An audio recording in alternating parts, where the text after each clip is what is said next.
So, how I bought my first, how I bought and sold my first tax sale property. So you might be wondering, what is a tax sale? My name is Olufemi. Um, I had been buying different kinds of courses for real estate, but there was this particular course.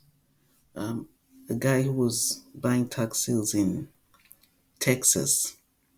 I bought it and I went through everything. So I decided, okay, let me also try and buy a property because the investment was low according to what he was buying. But in my own state, we have tax deeds. There's tax deed sales and tax lien sales. Now, and before I go on, this um, I want you to know the difference between a tax deed and tax sale and tax lien sale. A tax deed sale, you actually buy the property. In a tax lien sale, you just buy the lien. In my state, it's usually the I'm in Pennsylvania, and it's the tax deed sales they do. Now, these sales are conducted by counties. So each state has a number of counties, and each county, even within the same state, might have different sets of rules. So if you want to buy a tax deed or a tax lien, make sure you go to the county's website and read the instructions in detail. If you don't understand it, call the county and talk to someone there.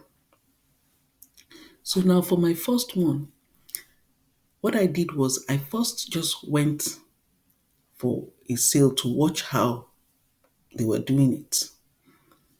And then at that time, the sales were done in person. Now, because of COVID, they changed. But at that time, we used to go there in person. So I went in. In my own county, you didn't have to pay to attend. Some other counties, you have to pay a deposit to come. But in my own county at that time, things have changed now. But at that time, we didn't have to pay anything. All you had to do was register, do all the paperwork, and just come. So the first thing I went just to watch. Now the second time I now went, I had saved a little bit of money, and then I did my research. So this was the property here.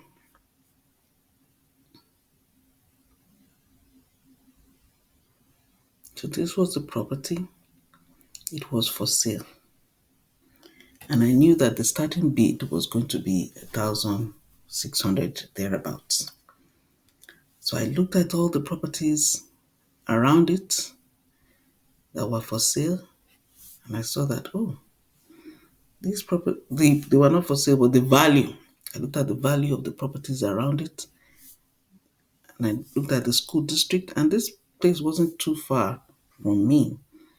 So by car, it would have taken me just 10 minutes to get there. So I said, okay, I know this area, it's a good area. So I said, okay, let me go and also bid for this property. Also, you could see that the sales for properties, for that same property before it became a tax sale, I saw that it had reasonable sales. So I said, okay, well, I'll check it up. I'll check it and see if I can buy it. So I went to the sale. You will notice here's my company, here Toluwani Investments. So on August 20, 2015, I bought the property for $1,608. The deed was recorded about 2 months after, or less than 2 months after. So I got a real estate agent, a realtor, to help me put it up for sale. I wanted to sell it for 30,000 because I knew it was that valuable. Finally, I got somebody who was interested in buying it for 15. I said, yeah, that's still good profit. It was when I wanted to sell it that I was told that oh, sorry, you can't sell it. You have to wait a whole year to make sure that nobody comes back. I said, oh, I thought I bought it free and clear. I said, no, you still have to wait. So the buyer, the builder who was a buyer, said he's willing to wait for a year. So we waited for a year.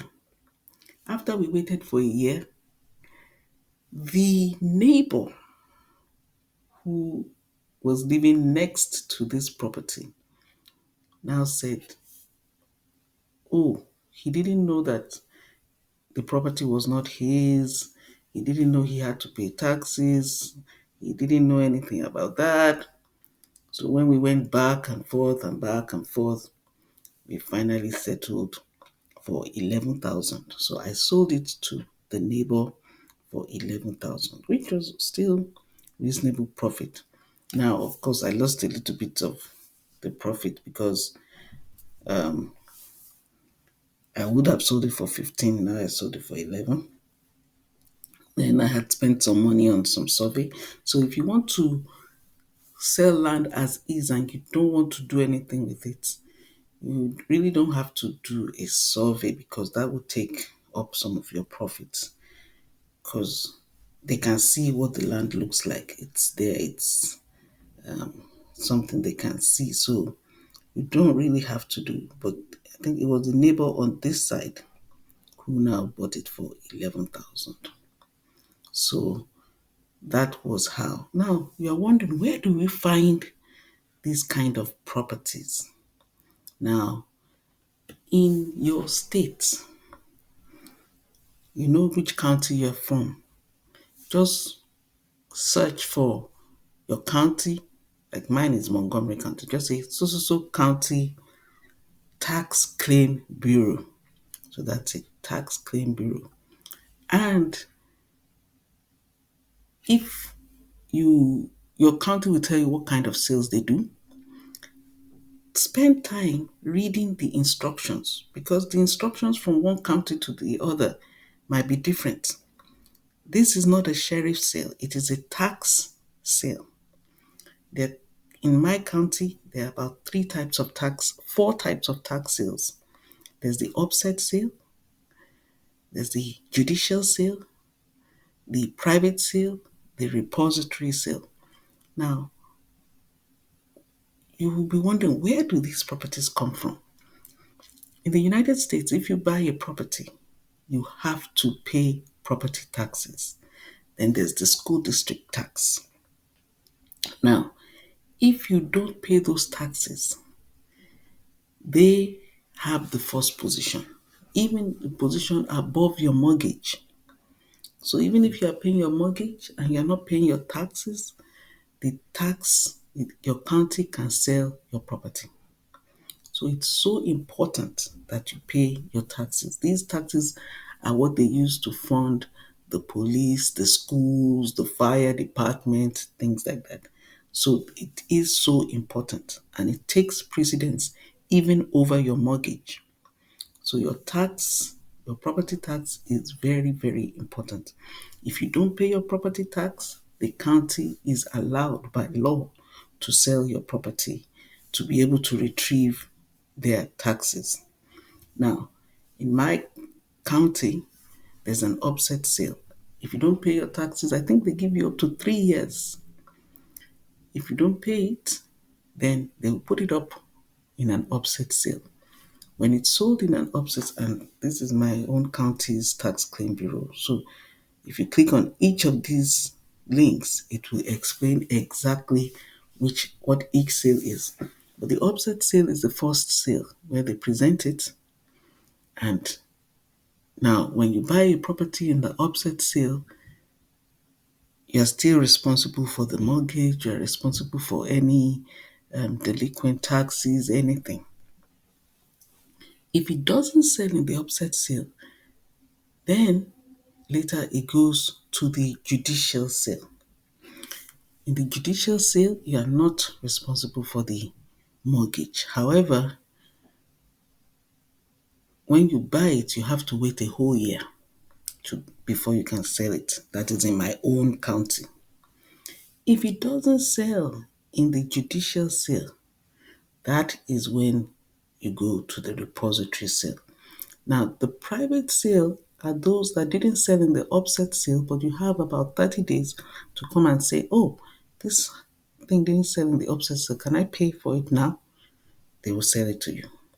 They will put an announcement in the newspapers that somebody wants to buy this property in the private sale. And if nobody says anything, they will sell it to you. However, if nobody buys it in the upset sale or private sale, it goes to the judicial sale. Then you don't owe the mortgages. Upset sale, I told you, when you buy it, you still owe the mortgage. But in the judicial sale, when you buy it, you don't owe the mortgage. You just have to wait a year. Then the repository sale are the ones that did not sell in the judicial sale. And when you buy it, depending on your county, that also has a process. But when you buy it, you can sell it almost immediately.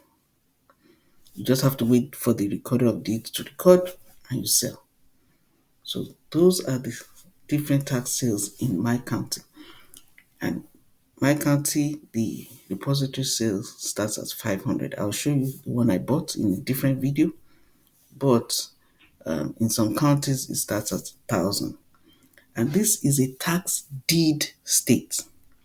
Some states, about half of the states in the US are tax lien states and half are tax deed states. But for each county, make sure you go to their website, read the instructions, and if you don't understand, please ask. So again, and I forgot, if you need any help, you're interested in anything real estate, there's a link in the description to guide you on real estate things and even help you buy your first profitable real estate in the US. So again, this was the property bought for $1,608, sold for $11,000, and that was my first tax sale property that I bought in the United States. And as I told you, when you're looking for them, just go to the tax claim bureau of your county. I always tell people, go to a place close to you so that you can see what you're buying. So don't just say, oh, this property is $500. I want to buy it. No, you want to see what it is. Because sometimes it's just a stream. You don't want to buy a stream. Sometimes it's somebody's backyard and you might not be able to get there. So that is my experience of my first tax sale that I bought. In another video, I'll show you a different sale. This was a judicial sale. The next one, another video, I'll show you how I bought property in a repository sale. And if you like this video and you want to hear more, please subscribe, like and subscribe, and click the link in the description where you can, ask me questions, and if possible, book a call if you want me to help you, walk you through one-on-one to buy your first profitable real estate in the United States.